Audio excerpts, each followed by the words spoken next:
Hello all. So last time నేను grocery shopping చేసినప్పుడు bed bug spray తీసుకున్నాను కదా. ఈసారి అవి పోకపోతే మేమే బెడ్ ఫ్రేమ్ కొంటామని చెప్పాము కదా. అయితే ఈ బాక్సెస్ అటాచ్డ్ ఉంది కదా, ఆ మధ్యలో అవి దాక్కొని 7 daysకి ఒకసారి ఎగ్స్ పెడుతూ ఉన్నాయి. అందుకని మేము అదే మార్పిద్దాం అనుకున్నాము.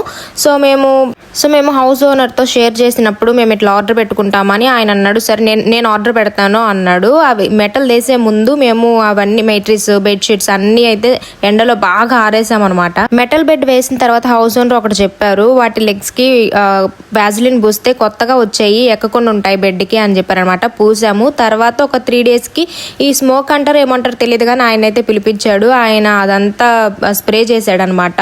హాల్లో చేశాడు, మా రూమ్లో చేశాడు. అది చేశాక మనం 7 days అయితే రూమ్ని అస్సలు క్లీన్ చేయకూడదు. సో ఫైనల్గా మేము చాలా పీస్ఫుల్గా ఎప్పుడు నిద్ర వస్తే అప్పుడు నిద్రపోగలుగుతున్నాం అనమాట. మేము యూకే వచ్చి 2.5 years అయింది. బట్ మేము ఎక్కడ ఫేస్ చేయలేదు. ఇక్కడ ఎట్లా వచ్చాయి ఏంటి అని నాకైతే తెలియదు. బట్ ఎనీవే ఇప్పుడైతే కొంచెం ప్రశాంతంగా ఉంది. సో ఈ వీడియో మీకు యూస్ఫుల్ అవుతుంది అనుకుంటున్నాను, నచ్చిందని కూడా అనుకుంటున్నాను. Thank you so much. Bye bye.